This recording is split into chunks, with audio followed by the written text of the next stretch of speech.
Jesus told lots of stories to teach people about being in God's kingdom family, or in other words, about living with God forever. One of these stories is about two sons who are lost in different ways. I wonder which of them you identify with the most.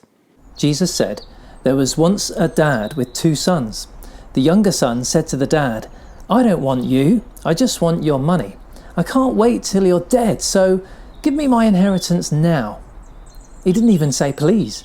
Amazingly, the dad generously does what the younger son asks for. The son takes the money, leaves home, and ends up blowing it all on partying and everything else. He runs out of money eventually, and then runs out of friends, and winds up getting a job on a farm feeding the pigs. He's hit rock bottom. Then Jesus says he eventually comes to his senses. He thinks, 'I know, I'll go back home to Dad. He'll never have me back as a son, but he might at least let me have a job, and then I'll have a roof over my head and food in my stomach.' So he set out home. All the way home, he's rehearsing the speech he's got for his dad. 'I'm so sorry, Dad. I've sinned against heaven and against you. Please, I'm begging you, would you give me a job?' When he finally reaches home, his dad has been looking out for him every day, longing to see him return, and when he realises that this is the day, he runs to his son and flings his arms around him to welcome him back. The son starts his little speech, but Dad interrupts him and says, 'We need to celebrate. We're inviting everyone. Come on, son. I love you. Welcome home. I'm so glad to have you back.' Meanwhile, the older brother, who had been working out in the fields, hears the noise of the party, and when he finds out what his dad has done for his younger brother, he gets angry. He has a right old go at his dad.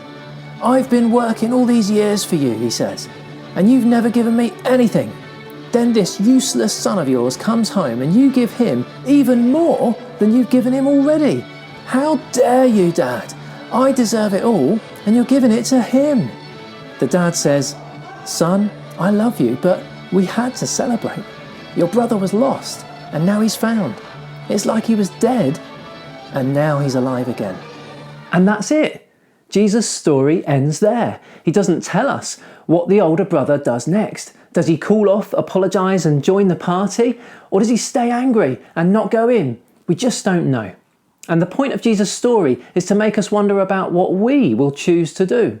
Jesus is saying that God is like the dad in the story, loving, outrageously generous, patient, kind, forgiving. And we're like his kids, lost. We'd rather have the Father's stuff than the Father's heart. Some of us feel undeserving, like the younger son. We feel like if there's a God, we're not good enough for him, and he'd never have us back. We might think, God could never love someone like me. And Jesus is saying, you're wrong about that. You can come home and be forgiven. Others of us might feel deserving, like the older son. We feel like if there's a God, we're too good for him, if anything. We're certainly good enough without him. And if there's a God, we might think, God, you owe me. And Jesus is saying, you're wrong about that. You need to come home and be forgiven too. What do you think about Jesus' story, about what he's saying about God and each of us? Which of the two sons do you most identify with? Do you feel deserving or undeserving, and why? And what do you think Jesus would say to you?